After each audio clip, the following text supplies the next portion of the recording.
এই নেন দেবেন কাকা, খাঁটি গরুর দুধের আদা চা। যা বৃষ্টি নামলো আজকে, এই চা না খেলে জমে না কি? গৌরাঙ্গ কাকাকেও একটা দিচ্ছি। তা যা বলেছিস হরিপদ, এই শ্রাবণ মাসের বৃষ্টি যেন থামতেই চাইছে না। মাঠঘাটে জল জমে একাকার, আমাদের পুকুর পাড়ের পাড়টাও তো ভেসে যাওয়ার জোগাড়। আরে দেবেন, পুকুর ভাসলে তো ভালোই, মাছগুলো সব ভিটে উঠে আসবে, কিন্তু মুশকিল হলো এই টানা বৃষ্টিতে হাটে যাওয়ার জো নেই। ঘরে যা চাল ডাল আছে তা দিয়েই কদিন চালাতে হবে। তা ঠিক কাকা, তবে আমাদের গ্রামে হাজার কষ্ট থাকলেও বর্ষার একটা আলাদা রূপ আছে। আচ্ছা কাকা, আপনারা শুনেছেন কালকে রাতে নাকি কদমতলার পুরনো ভিটেটার কাছে কে বা কারা আলো জেলে কিছু একটা খুঁজছিল? কদমতলার ভিটে? ওটা তো বছরের পর বছর ফাঁকা পড়ে আছে, ওখানে আবার কে যাবে এই ঝুম বৃষ্টিতে? হরিপদর কথা আবার বিশ্বাস করো না দেবেন, ও সারাদিন দোকানে বসে হাজারটা কেচ্ছা বানায়। না না গৌরাঙ্গ কাকা, আমি নিজের চোখে দেখিনি সত্যি, তবে এই হরের মাঝি আজকে সকালে ঘাটে নৌকা বাঁধবার সময় বলছিল পলিথিন মুড়ি দিয়ে দুজন লোক নাকি মাটিতে কোদাল চালাচ্ছিল। অশুভ কিছু নয় তো? বর্ষার রাতে চোর ডাকাতের উৎপাতও বেড়ে যায়, আমাদের একটু নজর রাখতে হবে। যাই হোক, চাটা শেষ করে বাড়ি ফিরি। আজকে সকালে আমার গিন্নি বলছিল ঘরে নাকি নতুন ধানের সাদা ভাত আর কচু ঘন্ট রাঁধবে। বর্ষার দিনে ওসব খেলে মনটা ঠান্ডা হয়। গৌরাঙ্গ, তোরাও আজকে দুপুরে তোদের দাওয়াত রইল, পরিবার নিয়ে চলে যাবি। বাহ কাকা, কচু ঘন্ট শুনেই তো মুখে জল এসে গেল। কাকিমাকে বলবেন একটু বেশি করে যেন রাঁধে, আমিও বাটি নিয়ে পৌঁছে যাব। ঠিক আছে, বাটি নিয়ে যাস, বাটিতে করে নিয়ে যাবি, আবার খেয়েও যাবি। ও মা, শ্রাবণী যে! এত বৃষ্টিতে ছাতা মাথায় দিয়ে কোথায় চললে? এসো এসো, বারান্দায় এসে বসো, গা তো একবারে ভিজিয়ে ফেলেছো দেখছি। না দিদি, বেশি সময় বসবো না, ঘরে চাল একদম শেষ হয়ে গিয়েছিল। ভেবেছিলাম বৃষ্টি কমলে হাটে যাব, কিন্তু যা হাল দেখছি তাই তোমাদের কাছে একটু ধার চাইতে আসলাম। কাল হাট থেকে এনে শোধ করে দেবো দিদি। শ্রাবণী মাসি, তুমি আবার ধার কর্জ বলছো কেন? তুমি আমাদের পরিবারেরই একজন। তুমি বসো তো, আমি ভেতর থেকে চাল মেপে আনছি। হ্যাঁ গো শ্রাবণী, প্রিয়াঙ্কা তো ঠিকই বলেছে, এই বর্ষার দিনে কেউ কাউকে না বললে বোঝে। আর শোনো, আজ দুপুরে কিন্তু তোমার ঘরে রান্না করার দরকার নেই। আমি আজ মান কচু দিয়ে কচু ঘন্ট আর সুগন্ধি আতপ চালের সাদা ভাত রেঁধেছি, তুমি এখানেই খাবে। তুমি সব সময় আমার এত খেয়াল রাখো দিদি, আমার তো কেউ নেই, একা মানুষ, তোমাদের ভালোবাসা পেয়েই বেঁচে আছি। মাসি, একা বলছো কেন? আমরা সবাই আছি তো। আর শোনো, আজ দুপুরে কাকা আর কাকিমা আমাদের এখানে খাবেন, বাবা সবাইকে নিমন্ত্রণ করেছেন। তা বেশ জমে উঠবে তো। তবে দিদি, কচু ঘন্টা একটু বেশি করে জিরে আর নারকেল কোড়া দিও, স্বাদ বেশ হবে। একদম, আমার প্রিয়াঙ্কা আবার কচু বাটায় খুব ওস্তাদ, গলায় বিন্দু মাত্র ধরবে না। তুমি একটু এসে বিশ্রাম নাও, আমি ততক্ষণে চুলায় হাঁড়ি চড়িয়ে দিই। আহা অন্নপূর্ণা, আজকের কচু ঘন্টটা সত্যি অমৃত হয়েছে। নারকেলের মিষ্টি ভাব আর কাঁচা লঙ্কার ঝাল যা হয়েছে না। ঠিক বলেছ দেবেন, শহরবাসী যতই পোলাও বিরিয়ানি খাক না কেন, বর্ষার দুপুরে গ্রাম বাংলায় এই গরম সাদা ভাত আর সামান্য কচু ঘন্টের যা স্বাদ, তার কাছে সব ফেল। দিদি সত্যিই খুব ভালো রাঁধে, আমার ঘরে তো একা একা খেলে কখনোই স্বাদ পেতাম না, একসাথে বসে খাওয়ার আনন্দই আলাদা। দিদি, কচুটা কোথায় পেলে গো? গলায় তো একদমই কাটছে না। ওটা পেছনের ভিটের মান কচু, আমাদের প্রিয়াঙ্কা নিজের হাতে লাগিয়েছিল। রান্নার আসল জাদু তো মায়ের হাতে। বাড়িতে কেউ আছেন? দেবেন্দ্র চক্রবর্তী বাড়ি এটা? কে রে বর্ষার দুপুরে রাখছে? গৌরাঙ্গ, চলো তো দেখি ব্যাপারটা কি। দিদি, কদমতলার ভিটের লোকগুলো আসে নাই তো? ভয় পাইস না পূজা, চলো আমরাও দরজার কাছে দেখি। বাবা, তুমি কে? এই অঝোর বৃষ্টিতে আমাদের বাড়িতে কার খোঁজে এসেছো? আমার নাম সোমনাথ, আমি কলকাতা থেকে আসছি। আমি আসলে রমনাথ চক্রবর্তীর নাতি। রমনাথ চক্রবর্তী আমার জ্যাঠামশাই, কিন্তু উনি তো প্রায় 30 বছর আগে গ্রাম ছেড়ে শহরে স্থায়ী হয়েছিলেন। হ্যাঁ কাকা, দাদামশাই গত মাসে মারা গেছেন। মারা যাওয়ার আগে উনি আমাকে একটা পুরনো ডায়েরি আর একটা মানচিত্র দিয়ে বলেছেন আমাদের এই গ্রামে কদমতলার পুরনো ভিটে নাকি পরিবারের একটা ঐতিহাসিক গোপন আমানত পুঁতে রাখা আছে। বলো কি হে, কদমতলার ভিটে? তাহলে হরিপদ চায়ের দোকানে যা বলছিল কালকে রাতে, ওগুলো সব তুমি করেছিলে? হ্যাঁ কাকা, আমি দুদিন ধরে বৃষ্টিতে এসে ভিটেটা খোঁড়াখুঁড়ি করেছিলাম, কিন্তু মানচিত্রের ভাষা আর চিহ্ন আমি কিছুই বুঝতে পারছি না। তাই বাধ্য হয়ে দাদামশাইয়ের ভাইয়ের পরিবার অর্থাৎ আপনাদের খোঁজ করে এখানে এলাম। আহা বাছা, এত দূর থেকে বৃষ্টিতে ভিজে এসেছো, ওকে বারান্দায় আগে এসো, গা মুছে কিছু মুখে দাও, রহস্যের কথা পরে হবে। বাবাকে কাজগুলো দেখাও তো সোমনাথদা, হয়তো বাবা কিছু বুঝতে পারবে। এইসব কাগজ পরে দেখব, আগে তুমি ঘরে চলো বাবা। সোমনাথ, তোমার দাদামশাই অর্থাৎ আমার রমানাথ জ্যাঠামশাই অত্যন্ত হিসেবি এবং বিচক্ষণ মানুষ ছিলেন। উনি স্বেচ্ছায় গ্রাম ছেড়েছিলেন ঠিকই, কিন্তু নিজের শেকড়ের কখনো ভোলেননি। এই মানচিত্র আর কবিতার মতো লেখা ছড়াটা কোনো সাধারণ ধাঁধা নয়। কাকা, আমি পুরো 2 দিন কদমতলার ভিটেতে একা একা খোঁড়াখুঁড়ি করেছি, কিন্তু মাটি ছাড়া কিছুই পাইনি। কালকে রাতে যখন আপনার এখানে এলাম তখন বুঝলাম দাদামশাই কেন আমাকে আপনাদের কাছে আসতে বলেছিলেন, কিন্তু এই অদ্ভুত ছড়ার মানেটা কি আমি কিছুই বুঝতে পারছি না। সোমনাথদা, ধাঁধাটা আর একবার মন দিয়ে শোনো। কাল রাতে আমি আর বাবা বারবার পড়ে যেটা বুঝলাম, শ্রাবণের ধারায় যেথা মানকচু হাসে, সুগন্ধি আতপ ভাতে ভাত তৃপ্তি যেথা ভাসে, ঘরের গৃহিণী যেখানে বাঁধে স্নেহের সুতো, সন্ধানে মিলবে তাতে রহস্যের দুটো। জ্যাঠামশাই জানতেন বছরের পর বছর পার হলেও চক্রবর্তী বাড়ির ঐতিহ্য আর অন্নপূর্ণার অন্নশালার ধারা কখনো বদলাবে না। মানকচু আর আতপ চালের ভাত শুধু কালকে রান্নার বিষয় নয়, এটা আমাদের পারিবারিক পরিচিতি। আর গৃহিণী যেখানে বাঁধে স্নেহের সুতো, অর্থাৎ স্পষ্ট সংকেতটা কদমতলার ভিটে সরাসরি নেই, তার প্রথম ধাপ লুকিয়ে আছে আমাদের এই চণ্ডীমণ্ডপ বা ভাঁড়ার ঘরের কোনো প্রাচীন সিন্ধুকে। তার মানে আমি ভুল জায়গায় খুঁজছিলাম, আসল আমানতের চাবিকাঠি ভিটে রয়ে গেছে। ঠিক তাই সোমনাথদা, আর ছড়ার একদম নিচে আবছা হরফে লেখা আছে শ্রাবণ মাসের পূর্ণিমায় ভিটে ও অন্নশালার মিলনে খুলবে দরজা। আজই তো শ্রাবণী পূর্ণিমা। একদম ঠিক ধরেছিস সোমনাথ, তোর দাদামশাই রেখে যাওয়া আমানত আজই আলোর মুখ দেখবে। চলো, ধাঁধার দ্বিতীয় অংশটা উদ্ধার করতে এখনই আমাদের পুরনো ভাঁড়ার ঘরে যেতে হবে। এই ভাঁড়ার ঘরটা প্রায় বছর 30 ধরে এমনভাবেই পড়ে আছে। জ্যাঠামশাই যখন গ্রাম ছাড়েন তখন এই ঘরের চাবিটাই শুধু আমার বাবার হাতে দিয়ে গিয়েছিলেন। কাকা, এত বছর ধরে আপনারা এটা খোলেননি? মনে হচ্ছে সময়ের চাকা যেন এখানে থমকে গেছে। বাবা, ওই তো সেই জ্যাঠামশাইয়ের আমলের কাঠের সিন্দুকটা। ধাঁধার ছড়ায় কিন্তু বলা ছিল গৃহিণী যেখানে বাঁধে স্নেহের সুতো, মা তো সবসময় সংসারের প্রয়োজনীয় জিনিস আর সুতো সজি ভাড়ার ঘরের এই কোণেই রাখতেন। একদম ঠিক ধরেছিস মা, এই চাবিটা বাবা আমাকে দিয়ে গিয়েছিলেন, বলেছিলেন সঠিক সময় এলে তবেই যেন এটা খোলা হয়। কাকা, এ বাক্সের উপর দাদামশাইয়ের হাতের লেখায় আমার নাম লেখা আছে। বাবা, তালপাতায় আরো কিছু সংকেত লেখা রয়েছে, কিন্তু এখানে তো পুরোটা নেই। সংকেতের লেখা খুলিবে নিষিদ্ধ তলে কদমতলার তলে। তার মানে রহস্যের মূল চাবিকাঠি কদমতলার ওই পুরনো ভিটে। তবে এই একটা সংকেত দিয়ে কিছুই খুঁজে পাওয়া সম্ভব না। এ ঘরেই আছে আসল রহস্য। এখন এখান থেকে চলো, পরে খুঁজে দেখা যাবে। সোমনাথদা, তুমি সত্যি আজ রাতে কদমতলার ভিটেতে যাবে?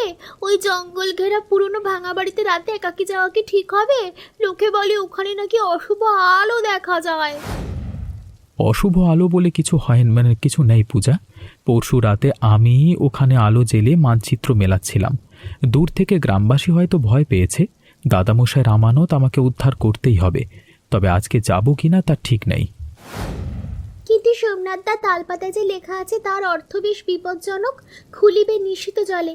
আজ রাতে বর্ষা আর পূর্ণিমা দুটোই একসাথে। কদমতলার পেছনের ডোবাটা বৃষ্টিতে জলে ভেসে গেছে। দিদি ঠিকই বলেছে, বর্ষার দিনে ওই ডোবার কাছে বিষাক্ত সাপের উপদ্রব বাড়ে। দেবেন কাকার গৌরাঙ্গ কাকাকে ছাড়া রাতে ওখানে পা বাড়ানো চরম বোকামি হবে।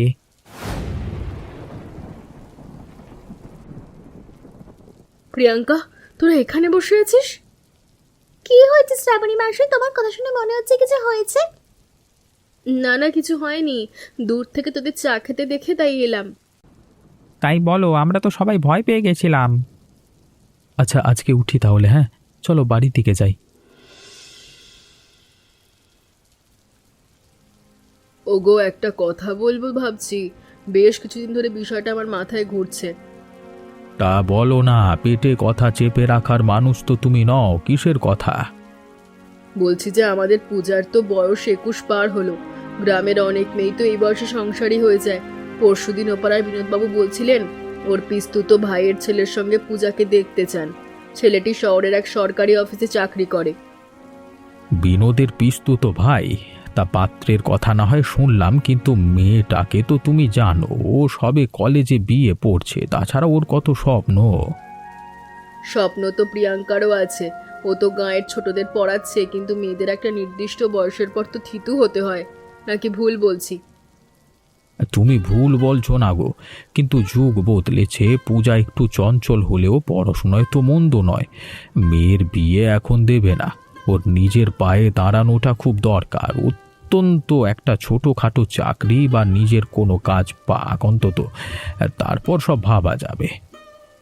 তুমি যা বললে তাও ফেলে দেওয়ার নয়। আজকালকার দিনে মেয়েদের আত্মনির্ভর হওয়াটা সত্যিই দরকার। ঠিক আছে, আরো বছর দুয়েক যাক, পড়াশোনাটা শেষ করুক, তারপর না হয় দেখা যাবে। বেশ বেশ, আমাদের পূজার ভাগ্য নিজের হাতেই তৈরি হোক, এটাই চাই। শহরে সোমনাথদা একা একা পুকুর পাড়ে বসে গ্রামের মশা দেখছো বুঝি? হ্যাঁ গো, কলকাতায় এমন রূপ কোথায় পাবে বলো তো? সেখানে তো বৃষ্টি মানে যানজট আর নোংরা জল, আর এখানে বৃষ্টি মানে যেন এক জীবন্ত কবিতা।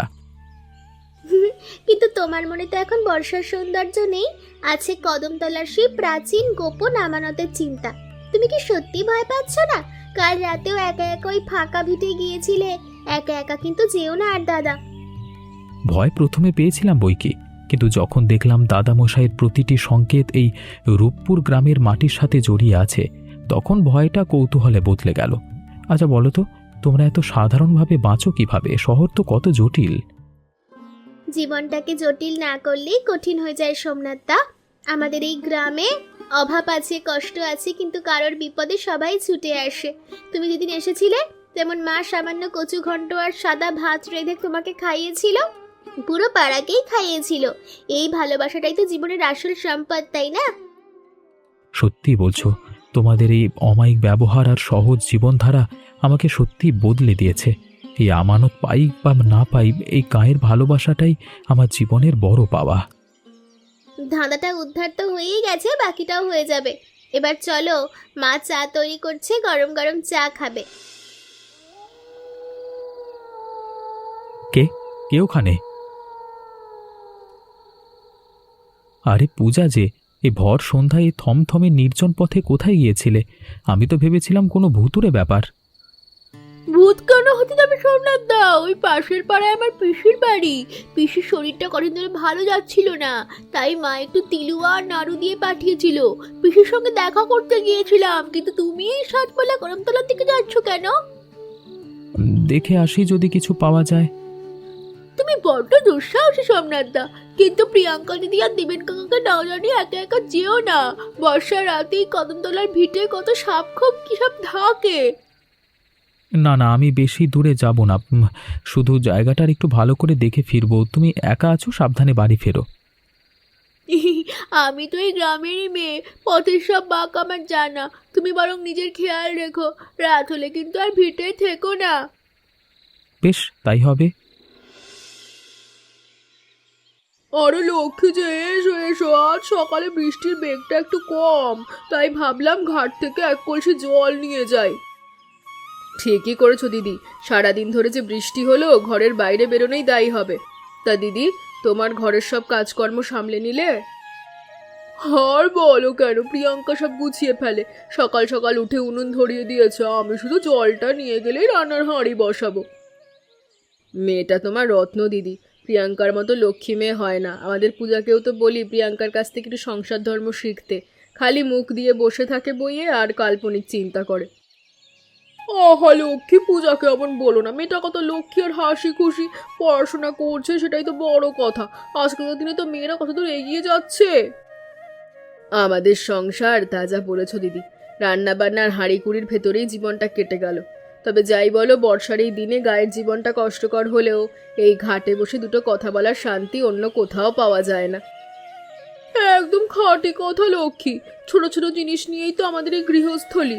জলটা নিয়ে যাই, সবাইকে আবার জল খাবার দিতে হবে। সোমনাথ, জ্যাঠামশাইয়ের আমানতের রহস্য এতদিনে পরিষ্কার হলো। উনি তো সোনাদানা বা ধনসম্পদ রেখে যাননি। তাহলে? শোনো, রমানাথ জ্যাঠামশাই যাওয়ার সময় চণ্ডীমণ্ডপের পুরাতন সিন্ধুকে একটা বিশেষ দলিল রেখে গেছিলেন। এই দলিলের পেছনে ওর নিজের হাতের স্পষ্ট অক্ষর লেখা আছে। কদমতলার 5 বিঘে জমি গ্রামের সব মানুষের ব্যবহারের জন্য আমি দানপত্র করে দিয়েছি, কিন্তু জমিটি যাতে কোনো অসাধু জোরদার দখল করতে না পারে, তাই মূল আসল দানপত্রটি কদমতলার বটগাছের গোড়ায় পলিথিনে মুড়ে মাটিতে চাপা দেওয়া আছে। দাদামশাই গ্রামের মানুষের জন্য 5 বিঘা জমি দান করে গেছেন, আর সেই দলিল রক্ষা করতেই এত সংকেত আর ধাঁধা বানিয়েছিলেন। হ্যাঁ বাবা, রমানাথ জ্যাঠামশাই জানতেন উনি গ্রাম ছাড়লে অসাধু লোকেরা এই জমি গ্রাস করবে, তাই উনি একটা নাটকের মতো সংকেত বানিয়ে গেছিলেন, যাতে ওর পরিবারের সঠিক ওয়ারিশ এসে সঠিক সময়ে এটা উদ্ধার করে গ্রামের মানুষের হাতে তুলে দিতে পারে। দাদামশাই সত্যি এক মহান মানুষ ছিলেন তিনি। কাকা, আমরা এখনই কদমতলায় যাব। আজ এই গোপন দলিল আমাদের উদ্ধার করতেই হবে। হ্যাঁ বাবা, গৌরাঙ্গকে ডেকে নিয়ে আজই জ্যাঠামশাইয়ের সেই আমানত মাটির নিচ থেকে আলোয় নিয়ে আসব। আর একটু বাঁ দিকে সোমনাথ, রমানাথ কাকার লেখা মানচিত্র অনুযায়ী ওই বড় ঝুলঝাটটার নিচেই হওয়ার কথা। কাকা, কোদালটা একটা প্লাস্টিকের মোড়কে গিয়ে ঠেকেছে। হ্যাঁ, এটি সেই ঐতিহাসিক আসল দানপত্র। রমানাথ জ্যাঠামশাই কদমতলার এই 5 বিঘে জমি গ্রামের কৃষক এবং দরিদ্র মানুষের চাষাবাদের জন্য ট্রাস্ট করে দিয়ে গেছেন। দেবেন, এ তো অলৌকিক ব্যাপার। এই 5 বিঘা জমি পেলে আমাদের গ্রামের ভূমিহীন চাষিরা কত উপকার পাবে। এবার তো সত্যি সত্যি রূপপুর গ্রামের মানুষের অভাব দূর হবে। কাকা, দাদামশাই রেখে যাওয়া আসল আমানত কোনো স্বর্ণালঙ্কার নয়, এটা হলো গ্রামের মানুষের মুখে হাসি ফোটানোর আমানত। আমি এই দলিল আজই পঞ্চায়েত এবং গ্রামের মানুষের হাতে তুলে দিতে চাই।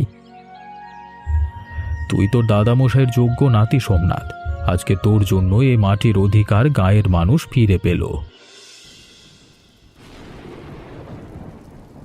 নাও বাবা সোমনাথ, আর একটু ঘন্ট নাও। কয়েকদিন থেকে তো যা দৌড়ঝাবার পরিশ্রম গেল তোমার উপর দিয়ে, পেট ভরে খাও তো। কাকিমা, এই স্বাদের কোনো তুলনা হয় না। এই খাবারের যা স্বাদ পেলাম, কলকাতার কোনো দামি রেস্তোরাঁতেও এমন অমৃত মিলবে না। সোমনাথদা, এটা কিন্তু খাঁটি মানকচু। আমাদের নিজেদের পেছনের ভিটেই হয়েছিল, তাই গলা ধরবে না। মানকচুর ঘন্ট যে এত সুস্বাদু হতে পারে তা আমার ধারণাতেই ছিল না।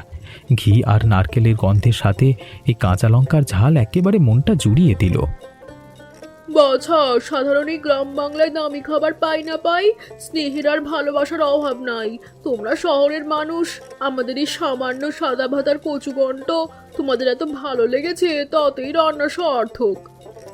কাকিমা, এই সাধারণ ভাতের মধ্যেই তো আসল অসাধারণ তৃপ্তি লুকিয়ে আছে। আজকে বুঝলাম দাদামশাই কেন শেষ বয়সেও এই গ্রামের কথা ভুলতে পারেননি। সাবধানে পৌঁছাস বাবা, শহরে গিয়ে শরীর স্বাস্থ্যের যত্ন নিবি, আর মনে রাখিস এই গ্রাম আর এই বাড়ি তোর নিজের। এতে কিছু শুকনো নাড়ু আর মোয়া বেঁধে দিয়েছি বাছা, ট্রেনে খিদে পেলে খাস। কাকিমা, আপনার হাতের কচু ঘন্ট আর সাদা ভাতের স্বাদ আমি কোনো দিন ভুলব না। শহরের যান্ত্রিক জীবনে যতই ক্লান্ত হব, এই খাবারের স্বাদ আমাকে শক্তি দেবে। সোমনাথ বাবু, আবার কিন্তু আসতে হবে। আগামী বর্ষায় কিন্তু চায়ের সাথে সাথে আপনার জন্য খাসির মাংস আর কাকিমার হাতের কচু ঘন্ট রেডি থাকবে। হে সোমনাথ দাদা, জলদি এসো কিন্তু। আমি খুব শিগগিরই আবার ফিরে আসব। এই গ্রামের মায়া আর কাকিমার হাতের সাদা ভাত কচু ঘন্টের টান আমি কখনো এড়িয়ে যেতে পারবো না। কথা দিচ্ছি আমি আবার আসবো।